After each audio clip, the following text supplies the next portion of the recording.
Welcome to heart ইনফর্মারে another এপিসোডে আপনাদেরকে welcome জানাই।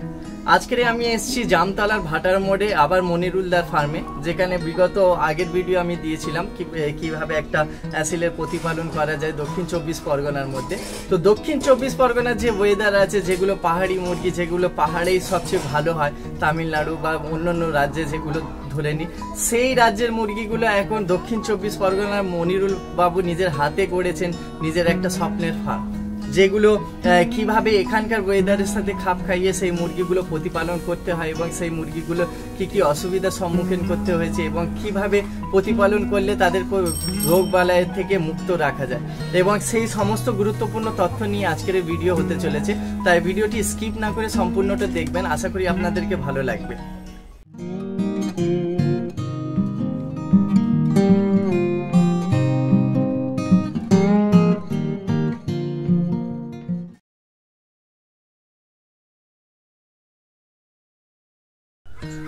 নমস্কার মনিরুলদা, আবার আপনার ফার্মে আরেকবার ভিজিট করে আমাকে খুব ভালো লাগছে। যেহেতু আগে একবার আমি আপনার ফার্মে ভিজিট করেছিলাম, তখন দেখেছিলাম নানান প্রজাতির আপনি শৌখিন অ্যাসিল মুরগি খামার করেছেন এখানে। আমাকে খুব ভালো লাগলো আর একবার দ্বিতীয়বার এখানে ভিজিট করে। তো দর্শকদেরকে আবার যদি আপনার পরিচয় আর এটা যদি বলে দেন। নমস্কার, প্রত্যেকের সালাম। তো বন্ধুরা, আমি এই যে ফার্ম যে করেছি, এখানে বর্তমান আমার কাছে তো 3-4 রকম পদ্ধতির মাল আছে। তো প্যারট বিগ, শর্ট বিগ, অ্যাসিলের মধ্যে যেগুলো হয় আর কি, অর্থাৎ সবটাই আমার কাছে আছে। তো দাদা, বিগত কত বছর ধরে আপনি এই ফার্মের সাথে যুক্ত আছেন যদি একটু বলতেন? তাহলে এর সঙ্গে যুক্ত আছি প্রায় 7 বছর প্লাস। আচ্ছা, এর সঙ্গে যুক্ত আছি। তো দাদা, এখন বর্তমানে কত প্রজাতি প্রতিপালন করছেন আপনি এই অ্যাসিল মুরগি? এখন বর্তমান আমার কাছে 4 রকম প্রজাতির মাল আছে এবং সেগুলো আমি বাচ্চা বড় সব কিছুই আছে, তাই তো? বাচ্চা বড় A to Z সবই আছে। তো এই যে মুরগি পোষার ক্ষেত্রে, এই শৌখিন মুরগি পোষার ক্ষেত্রে আপনার শুরুটা কিভাবে হয়েছিল একটু যদি বলতেন? তো এটা অ্যাকচুয়ালি আমি একটা জায়গায় যাই, হ্যাঁ, তো সেখানে কাজের সূত্রে যাই। তো যাওয়ার পরে আমার দেখে খুব ভালো লাগে এবং সেই ভালো লাগায় থেকে আমি নিয়ে ওদেরকে একটু চলতাম সেখানে। আচ্ছা, তার মধ্যে এতটাই ভালোবাসার মধ্যে তৈরি হয়ে গেছে, মানে না নিয়ে এসেই আমি থাকতে পারলাম না। আচ্ছা, তো আমি এটাই মন্তব্য করলাম যে এখানে যেহেতু হচ্ছে, নিশ্চয়ই আমার ওখানেও হবে। আচ্ছা, তো আমি দক্ষিণ 24 পরগনার অনেক জায়গায় দেখেছি, যেহেতু এগুলো তামিলনাড়ু বা বাইরে যেখানে পাহাড়ি এলাকা, সেই জায়গাটা সবচেয়ে ভালো হয় এই প্রজাতির মুরগিগুলো। কিন্তু দক্ষিণ 24 পরগনার এই রকম একটা পরিবেশে আপনি এইগুলো যে প্রতিপালন করেছেন, সেই ক্ষেত্রে আপনার কি অসুবিধা হয়েছে যদি একটু বলতে পারেন? কারণ কি এই ওয়েদারে, এই রকম মানে ক্লাইমেটে এই ধরনের প্রজাতির মুরগিগুলো অ্যাকচুয়ালি বড় করাটা একটু সমস্যার মধ্যে পড়ে, যদি একটু বলেন। হ্যাঁ, সেটাই আমি বলছি। সবচেয়ে বড় সমস্যা হচ্ছে আমাদের ওয়েদারের সঙ্গে, মানে পশ্চিমবঙ্গের মধ্যে। হ্যাঁ, তো এখানে ওয়েদারটা হুটাহুট চেঞ্জ হয়ে যায়। আচ্ছা, এই যে প্রচন্ড গরম, হুট করে রাত্রে বৃষ্টি হলো, প্রচন্ড ঠান্ডা। এই ক্ষেত্রে এদেরকে টিকিয়ে রাখা বা এদেরকে প্রতিপালন করা খুবই কষ্টকর ব্যাপার। আচ্ছা, সেই ক্ষেত্রে আপনি একে যতটাই ঠান্ডা থেকে দূরত্ব রাখবেন, ততটাই সুস্থ থাকবে। আচ্ছা, সেই ক্ষেত্রে এদেরকে কিছু মেডিসিনও ব্যবহার করতে হবে। আচ্ছা, সেই ক্ষেত্রে যত সময় এদেরকে ঠান্ডা, যেটা ধরে মেন সমস্যা হলো এটাই, আর ঠান্ডা দিয়েই ওদেরকে চুন পায়খানা হবে। আচ্ছা, এই চুন পায়খানার ক্ষেত্রে বর্তমান এখন একটা মেডিসিন আমি ব্যবহার করি, সেক্ষেত্রে আমি সফল হয়েছি, যার কারণে আমি এতদূর পর্যন্ত আনতে পেরেছি। আচ্ছা, তো দাদার এই মেডিসিন সম্বন্ধে, মানে এই ধরনের যে মুরগি প্রতিপালন করবেন, কি রোগ হয়, কি ধরনের মেডিসিন আপনি করতে পারেন যেগুলো মুরগিগুলো সুস্থ থাকে, সেই মেডিসিনের উপরে একটা ফুল ভিডিও বানিয়েছি। আপনারা চাইলে আই বাটনে গিয়ে সেই ভিডিওটা লিঙ্কে ক্লিক করে সেই ভিডিওটা দেখে নিতে পারেন। তো দাদা, বর্তমানে এই সমস্ত যে মুরগিগুলো আছে আপনি যে কালেক্ট করেছেন, বাইরে থেকে করেছেন না আশেপাশে থেকে করেছেন? হ্যাঁ, আমি বাইরে থেকে, টোটাল তামিলনাড়ু বিট এগুলো। আমি তামিলনাড়ুতে কাজের সূত্রে গিয়েছিলাম। আচ্ছা, যাওয়ার পরে সেখানে আমি 3 মাস থাকি। থাকার পরে সেখানে ভালো লাগে, তো ভালো লাগার পরিকল্পনায় নিলাম যে যদি এখানে হয়, আমার ওখানে কেন হবে না, আমি চেষ্টা করে দেখতে পারি। আচ্ছা, সেই সূত্রে এখানে আনা। এনে আমি বর্তমান অসুবিধা ফার্স্ট হয়েছিল, কিন্তু সেই জায়গা থেকে আমি এখন সমস্যার সম্মুখীন হয়েছি।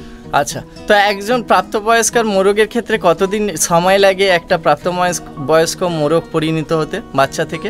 বাচ্চা থেকে ওকে অ্যাডেল কিংবা রানিং ব্রিডিং এর জন্য 11 মাস থেকে 12 মাস লাগবে। আর মুরগির ক্ষেত্রে? মুরগির ক্ষেত্রে আপনার 8 থেকে 9 মাস। আচ্ছা, এই ধরনের মুরগিগুলো কত ডিম দিতে পারে একবারে? যখনই ডিম দেবে 10 থেকে 12টা কি 13টা ডিম দেবে। আচ্ছা, তো এটা কি প্রতি মাসে দেবে নাকি কিছু অন্তর থাকে? এটা আপনি দেখুন, এই ক্ষেত্রে আপনি যদি ওই ডিম নিয়ে আপনি ওদেরকে দিয়েই বাচ্চা ফোটান, আচ্ছা, তাহলে আপনার সময়টা বেশি লাগবে। কেন বাচ্চা ফোটাবে 21 দিন, তারপরে ওই বাচ্চাটাকে মিনিমাম আরো 1 মাস নিয়ে ঘুরবে। আচ্ছা, তারপরে আপনার 15 দিন পরে ডিম দেবে। আচ্ছা, আর যদি আমি এই মুরগি দিয়ে না ফোটাই, তাহলে আমি অন্য মুরগি দিয়ে কিংবা ইনকিউবেটরে যদি আমি ফোটাই, আচ্ছা, তাহলে ডিম দেওয়ার পরে আবার 15 থেকে 20 দিনের মধ্যে ডিম দেবে।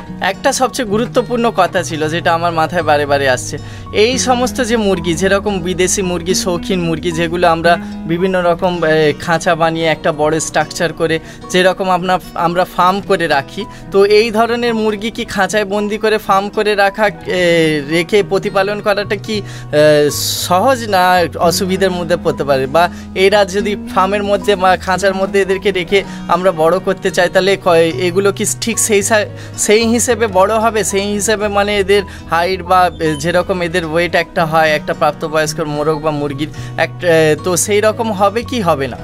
এই ক্ষেত্রে দেখুন, সব থেকে বড় ব্যাপার হচ্ছে এই যে মুরগিটা এদের একটু ঘোরাফেরা, একটু স্কোয়ার জায়গা একটু বড় লাগে। যদি বড় এরিয়ার মধ্যে রাখা যায়, তাহলে এরা সবসময়ের জন্য হাঁটাচলা এবং ওরা যেটা করে মুরগির ক্ষেত্রে, তো সেটা যদি না করে ওরা অসুস্থতার মধ্যে থাকে। আর সেক্ষেত্রে এই বিটারগুলো বা এই মুরগিগুলো অ্যাডেল হতে অনেক সময় লেগে যায়। আচ্ছা, মানে এরা কি সেই রকম হিসাবে বাড়বে যেরকম মানে ছেড়ে রাখলে বাড়বে?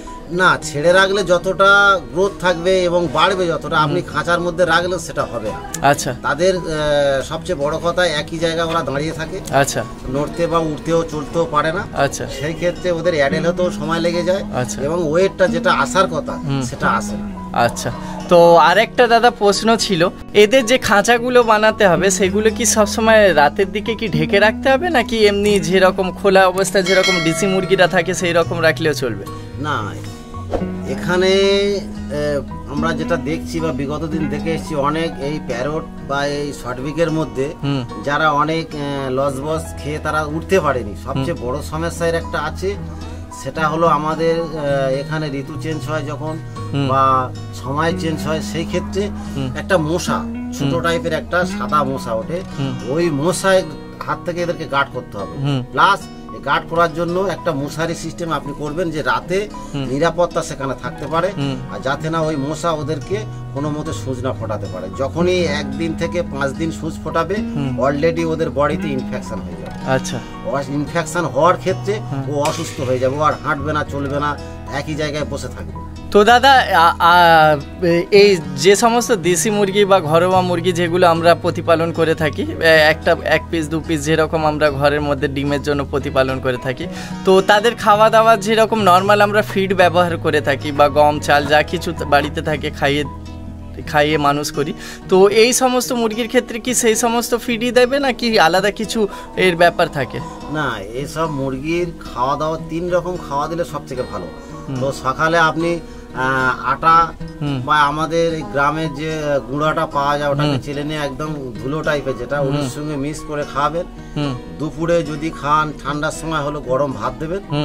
সন্ধ্যার দিকে যদি হয় তাহলে আপনি গম কিংবা ভুট্টা এরকম কিছু দেবেন।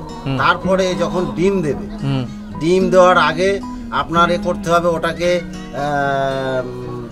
কৃমির জন্য একটা মেডিসিন ব্যবহার করতে হবে। ওটা খাওয়ানোর পরে আপনার ক্যালসিয়াম খাওয়াতে হবে। ক্যালসিয়াম খাওয়ানোর পরে তারপর আপনি যদি পারেন তো ওদেরকে ভিটামিন খাওয়াবেন। খাওয়ানোর পরে ও ডিম দিতে শুরু করবে। তো আপনার কাছে কি বর্তমানে এখন ছোট থেকে বড় সমস্ত কিছু আছে? মানে আপনার কাছে? আমার কাছে এখন ছোট থেকে বড়, অ্যাডেল, বিটার, তো সবটাই পাওয়া যাবে আমার কাছে বর্তমানে অ্যাভেলেবল আছে। আচ্ছা, মানে সব কিছুই আপনি এটা শখিন বসে প্রতিপালন করে যাচ্ছেন, তাই তো? একদম। তো দাদা অনেক অনেক ধন্যবাদ আমাদের সাথে আপনার মূল্যবান সময়টা অতিবাহিত করে দর্শকদেরকে ভ্যালুয়েবল ইনফরমেশন প্রদান করেছেন।